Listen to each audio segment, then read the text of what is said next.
God bless you, thank you for the opportunity bisa melayani hari ini. Saya akan memberikan yang terbaik. Saya mau bicara tentang pemuritan kepada Anda dan saya sama-sama. Esensi pemuritan itu apa? Jangan cari sensasinya, cari esensinya. Sebab Tuhan memanggil kita untuk menjadi murid Kristus kan? Berarti kita harus dimuridkan, tapi kita juga harus memuridkan. Karena Tuhan punya mandat, amanat bagi kita adalah pergi jadikan semua bangsa muridku. Jadi hidup kita itu mengemban tugas. Nah mari kita belajar dari Sang Maha Guru.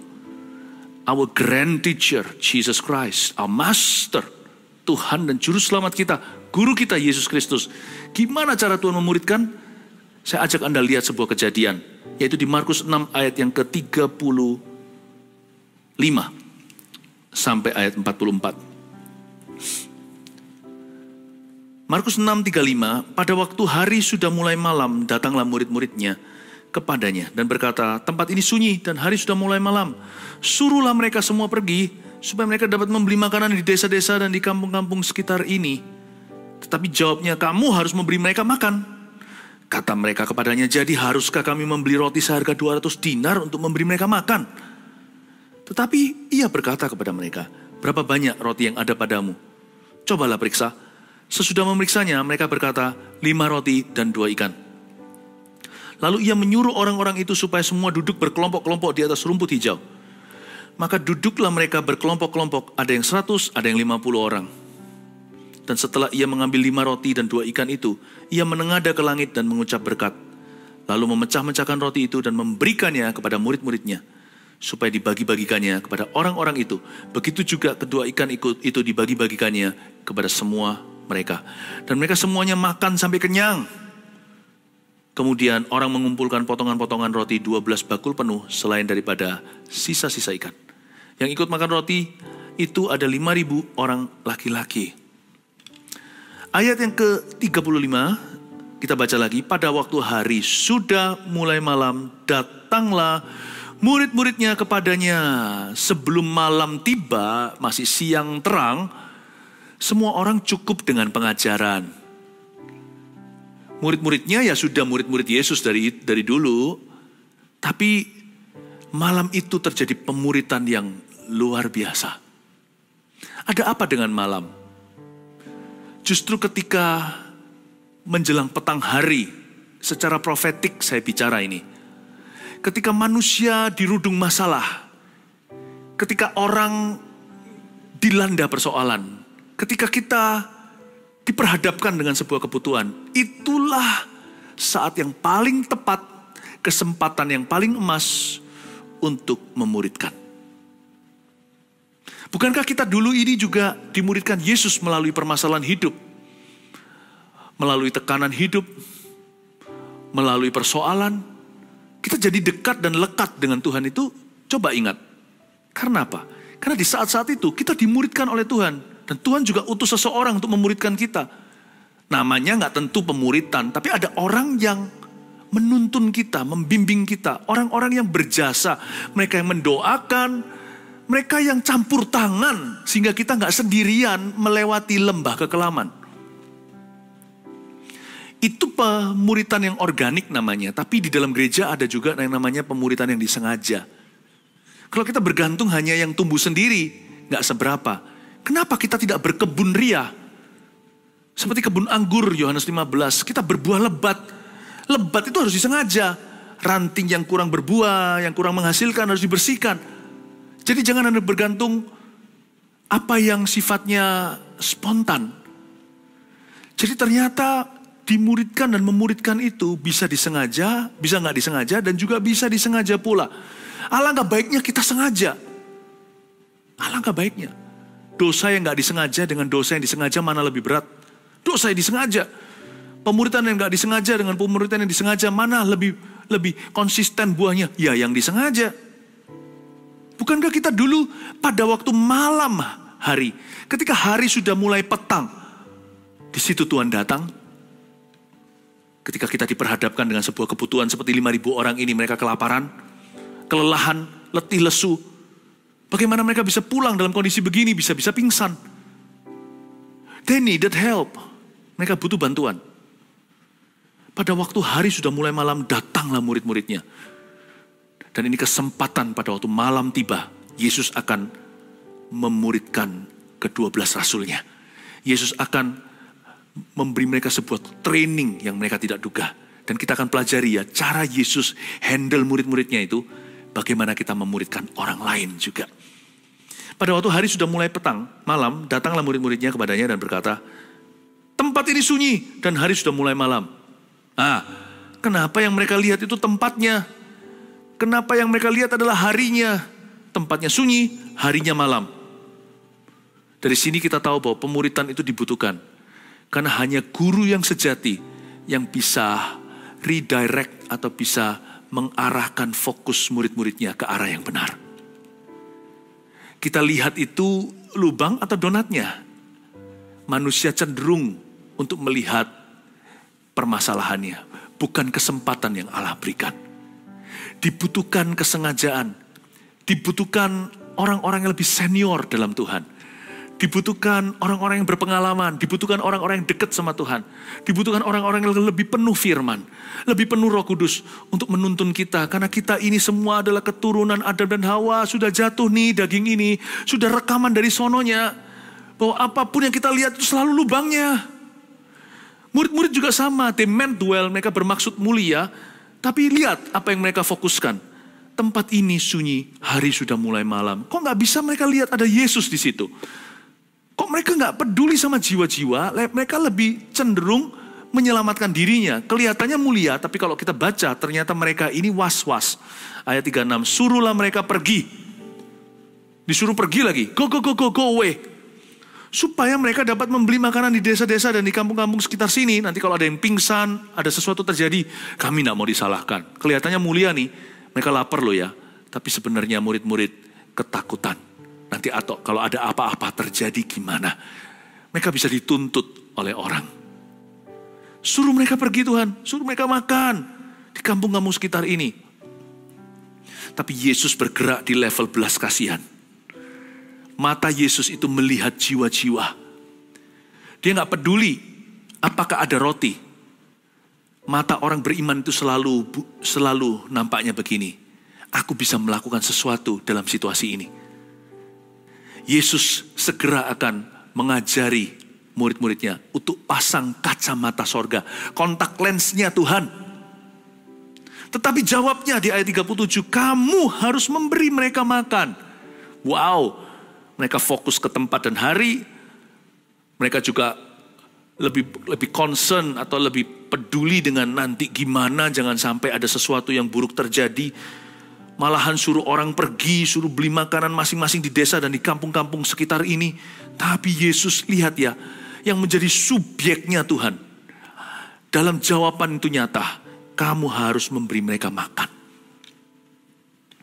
Kalau di dalam perkataannya rasul-rasul tadi, orang-orang ini, mereka yang kelaparan jiwa mereka, mereka yang lapar jiwa rohani, lapar jasmani ini, hanyalah objek saja.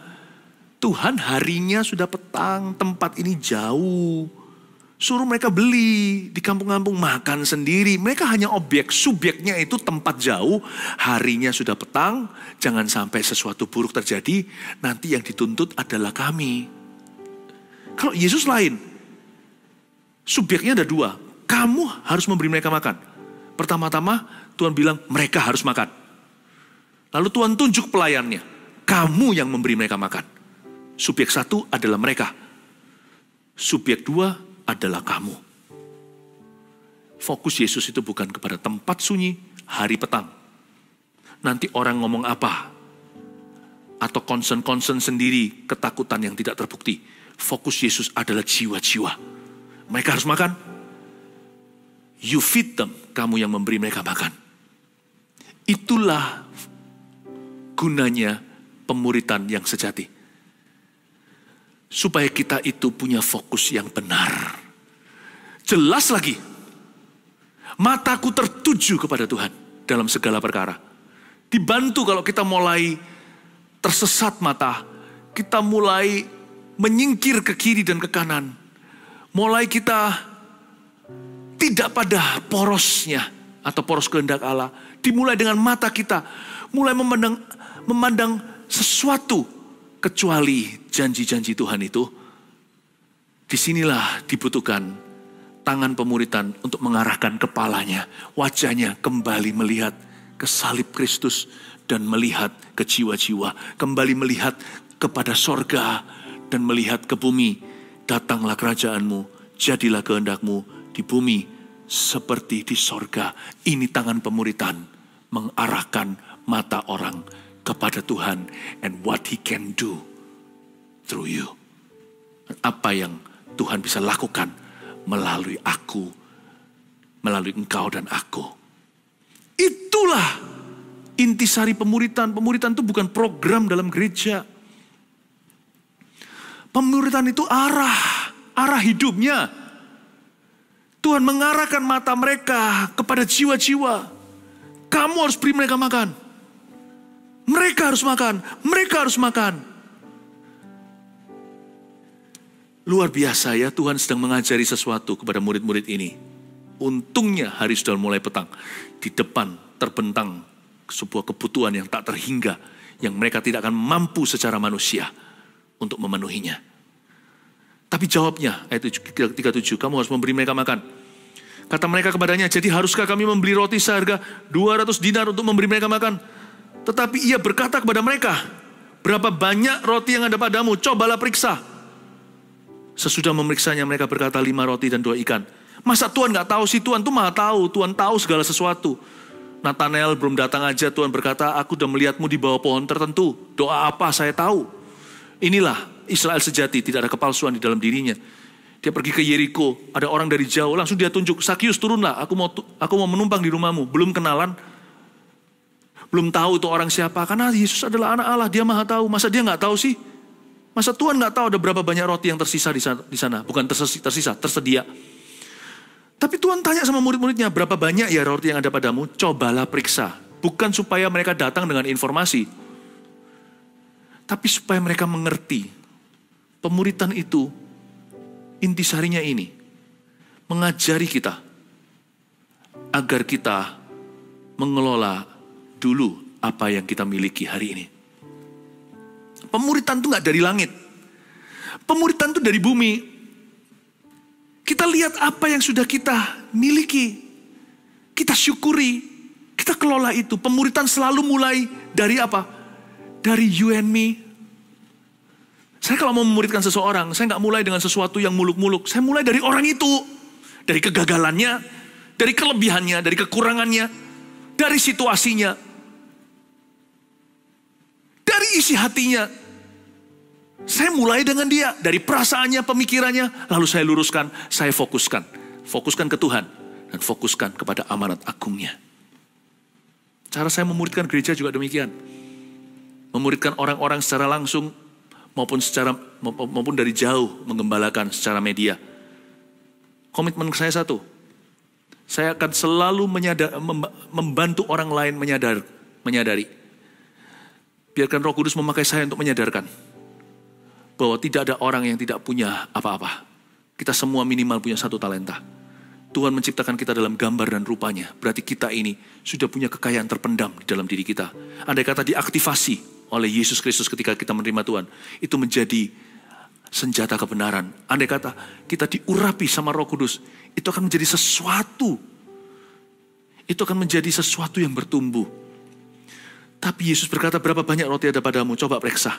Sesudah memeriksanya mereka berkata 5 roti dan 2 ikan. Tuhan tidak berkata, oh gitu ya. Tuhan tidak tahu. Ya. Lalu ia menyuruh orang-orang itu supaya semua duduk berkelompok-kelompok di atas rumput hijau. Ayat 39. Maka duduklah mereka berkelompok-kelompok. Ada yang 100, ada yang 50 orang. Ayat 39 dan 40. Yesus suruh mereka semuanya, kalayak ramai 5.000 laki-laki itu, belum lagi perempuan dan anak-anak. Suruh duduk berkelompok-kelompok di atas rumput, ada yang 50, ada yang 100-an. Pemuritan itu sebaiknya terjadi di kelompok yang kecil. Karena setiap orang akan terlayani, setiap jiwa akan terpuaskan. Dan bagi murid-muridnya yang didelegasikan, yang menjadi kepanjangan tangan Tuhan, mereka bisa melayani jauh lebih baik lagi ketika mereka diberikan kepercayaan yang sifatnya iasan. Bukan sesuatu yang sifatnya ribuan langsung, tapi 1, 2, 3, A, B, C, D, E, F, G. Seperti alfabet. Tuhan itu personal. Dia ingin sekali agar kita punya pelayanan itu menyeluruh. Menjamah setiap linear manusia. Menjamah bukan hanya tubuh, tapi jiwa dan rohnya. Tubuh, jiwa, rohku, kuserahkan padamu. Tuhan ingin mendatangkan pelayanan yang totalitas dan menyeluruh. Our God is very detailed. Allah kita itu adalah Allah yang sangat detail. Kalau nggak percaya, lihat alam semesta. Hari pertama dia cipta apa, hari kedua, 3, 4, 5, 6, 7 dia beristirahat. Detail sekali cara menatanya. Spesifik coba lihat. Di atas daratan ada gajah. Di bawah juga ada gajah namanya dugong di lautan. Ada kuda beneran, ada kuda laut. Mirip ya, tapi satunya bisa bernafas di dalam air. Yang satunya bisa berlari kencang. Tuhan itu detail sekali buat perbedaannya di mana. Karena itu jangan heran, Allah kita tidak grosiran. Yang namanya pertemuan-pertemuan besar, itu adalah perayaan. Tapi memuridkan itu perlu, mesbah keluarga juga harus ada di dalam setiap rumah. Papa mama kumpul sama anak-anaknya. Tapi meskipun demikian, tetap papa atau mama, papa dan mama masing-masing harus punya hubungan yang sangat pribadi, personal, detail dan spesifik dengan masing-masing putra atau putrinya. Mentoring itu harus personal, mesbah itu bisa bersama. Yesus suruh mereka duduk kelompok-kelompok supaya mereka terlayani semua, tidak ada yang tersisakan, tidak ada yang terlewatkan. Ayat 41. Dan setelah ia mengambil 5 roti dan 2 ikan itu, ia menengadah ke langit dan mengucap berkat, lalu memecah-mecahkan roti itu dan memberikannya kepada murid-muridnya supaya dibagi-bagikan kepada orang-orang itu. Begitu juga kedua ikan itu dibagi-bagikannya kepada semua orang. Setelah dia kumpulkan semua, Yesus melakukan sesuatu. Dia menengadah ke langit, mengucap berkat, lalu memecahkan, miracle happen. Mujizat terjadi. Pemuritan itu bukan program, metode, sistem, bukan. Baik itu di rumah. Kadang-kadang ada ayah yang berkata begini, loh pastor saya harus mulai dari mana ya untuk memuridkan anak saya. Pemuritan itu berjalan. Nggak ada satu pakemnya apa. Bisa punya materi kalau sesuatu yang formal seperti di gereja. Ya kan gereja masing-masing ada pemuritannya. Kalau nggak ada ya mulai cari. Bahkan di dalam pekerjaan di sekuler, di marketplace pun ada orang-orang yang on training. Ada training manualnya. Pemuritan itu harus ada, pemuritan itu berjalan. Tapi yang Yesus lakukan sekalipun sudah ada organisasinya, duduk 50 atau 100-an. Dan sudah ada delegasinya, udah jelas loh ya. Jadi Tuhan di sini sangat jelas hierarkinya. Bukan tatanan atas bawahan, bukan. Tapi Tuhan itu siapa dulu yang menerima, untuk siapa, sudah jelas di depan. Dia membagi-bagikan, menyerahkan roti yang dipecah-pecahkan kepada murid-muridnya dulu. Dari tangan muridnya baru ke dunia. Ya. Benar-benar ini adalah sebuah kebenaran yang sangat-sangat jelas sekali bahwa Tuhan rindu memberkati hidupmu dan hidupku agar kita jadi berkat buat orang lain. Jadi kita punya misi, kita punya tujuan dalam berkat itu tersendiri. Kalau kita diurapi itu bukan untuk kita, itu untuk orang lain. Kalau kita diberkati, berkat kita sudah jelas sekali adalah supaya kita membagikannya kepada orang lain selain kita mengelolanya dalam hidup ini. Jadi Tuhan itu rindu mengangkat hidupmu. Jadi bukan hanya memberimu tujuan, tapi dari sini kita juga jadi mengerti niat hati. Jadi saya jadi paham intention atau maksud hati Bapa Surgawi. Jadi jangan kita itu berdoa seolah-olah Tuhan itu gak mau berkati. Tuhan berkati aku ya, ketakutan jangan-jangan aku gak diberkati oleh dia. Tuhan rindu. Ini sudah jadi hukum gravitasinya Tuhan. Ini sudah menjadi seperti hukum alami. Sebelum Tuhan memberkati dunia, dia mau memberkati muridnya dulu. Berkat itu dititipkan ke tangan mereka untuk dibagikan. Tapi mereka sendiri juga tidak luput dari berkat Allah. Karena seorang pekerja patut mendapat upahnya. Buktinya mereka pulang, bawa 12 bakul. Coba saya tanya, berapa murid Yesus hari itu? Berapa rasul? 12. Masing-masing pulang bawa 1 bakul. Tapau pulang ke rumah. Petrus bisa kasih makan mertuanya. Bisa kasih makan istrinya. Lalu murid-murid yang lain bisa kasih makan sekampungnya. Itu bakulnya gede-gede, besar-besar.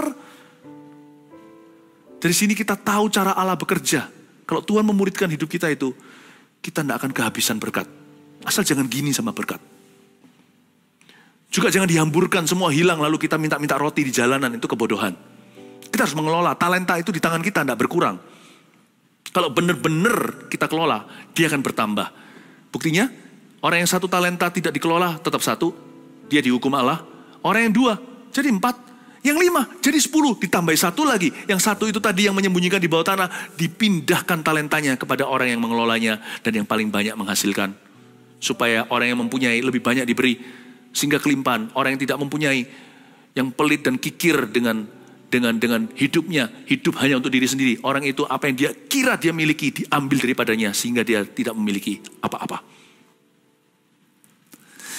Kita juga jangan menghamburkan, tetapi ingat, jangan begini dengan berkat.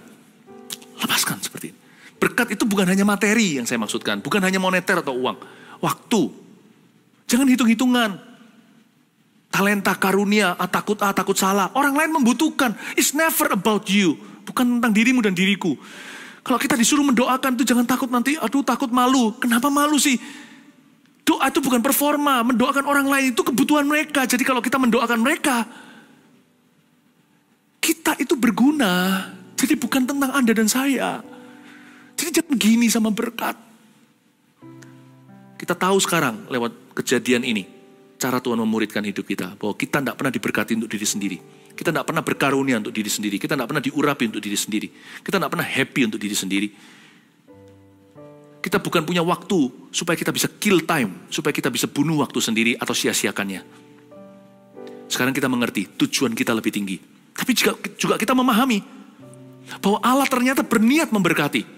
Lihat, sebelum dia memberkati orang dengan roti dan ikan juga, dia taruh di tangan murid-muridnya.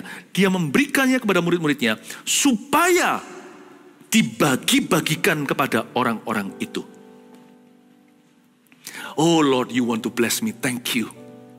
Nggak usah curiga, cari dulu kerajaan sorga dan kebenarannya. Segala itu akan ditambahkan kepadamu. Pemuritan itu tidak ngejar berkat. Pemuritan itu ujungnya mengejar misi Yesus Kristus. Berkat itu hanyalah sarana. Pemuritan yang benar akan membuat orang sadar. Dan Yesus hari itu mengajarkan kepada mereka kebenaran yang sejati ini. Dan selain itu, Yesus menengadah ke langit dan mengucap berkat. Jadi dari sini kita tahu bahwa pemuritan bukan program manusia. Apolos bisa menyiram, Paulus menanam.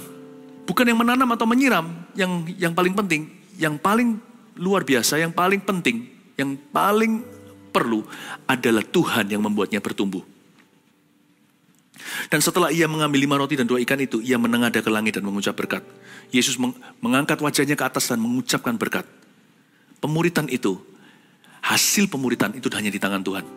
Anda bisa latih orang training on the job, ya kan? On job training nih ceritanya. Orang itu bisa enggak? Itu rahmat Allah.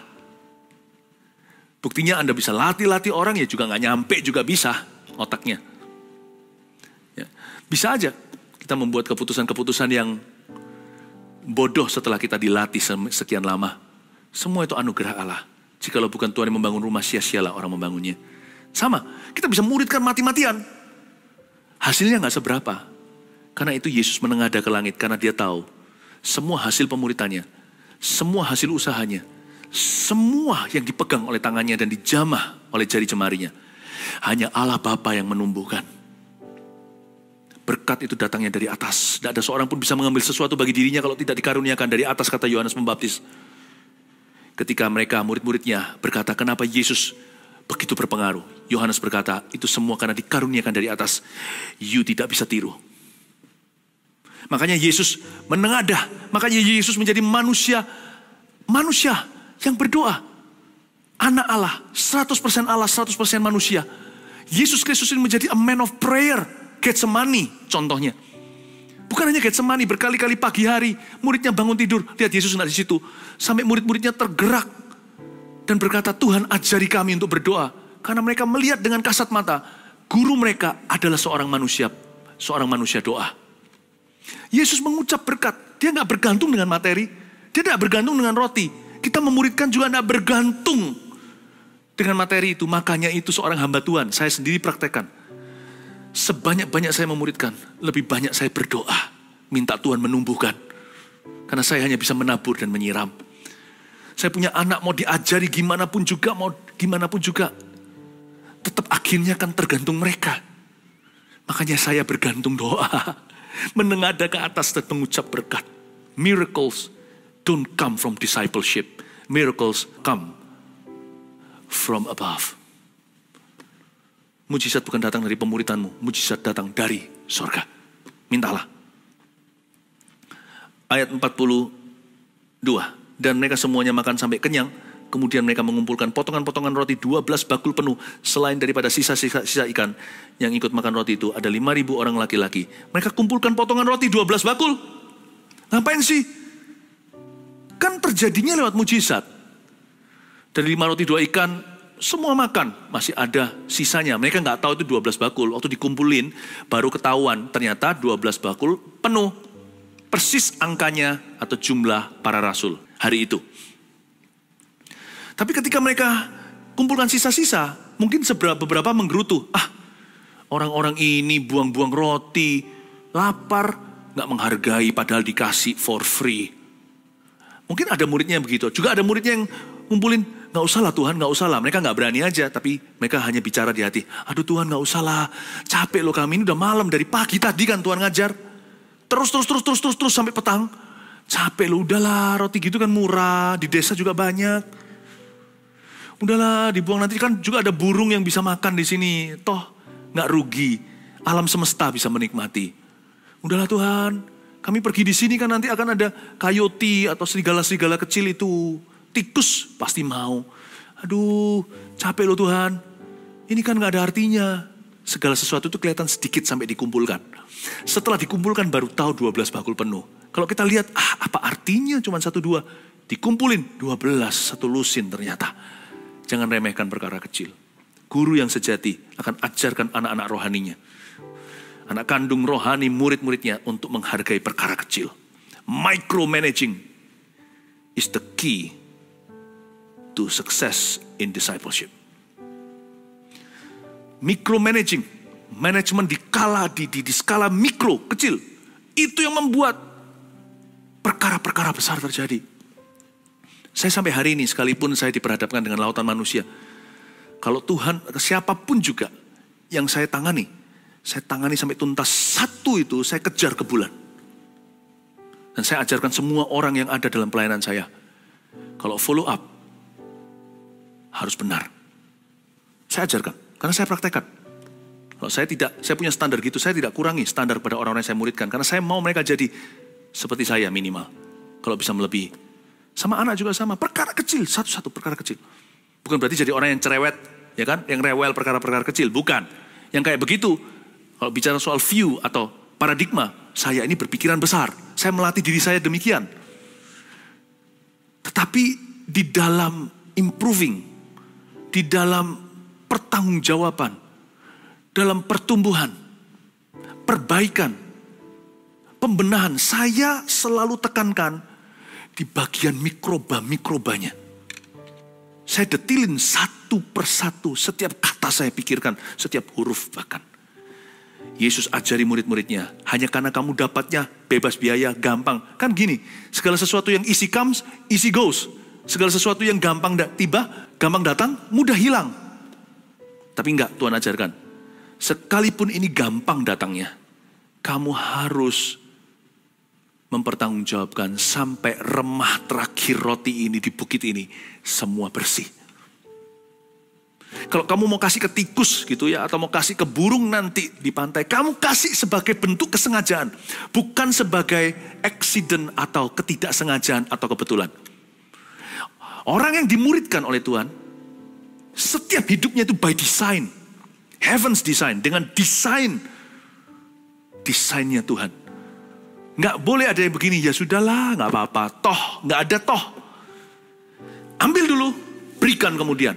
Anda terima, lalu setelah itu salurkan, nggak apa-apa. Tidak boleh ada yang karena keteledoran, keluputan, ups, oh ya. Itu pemuritan yang buruk. Orang yang dimuridkan akan menjadi orang yang detil. Meskipun punya pandangan yang luas, besar, jauh juga.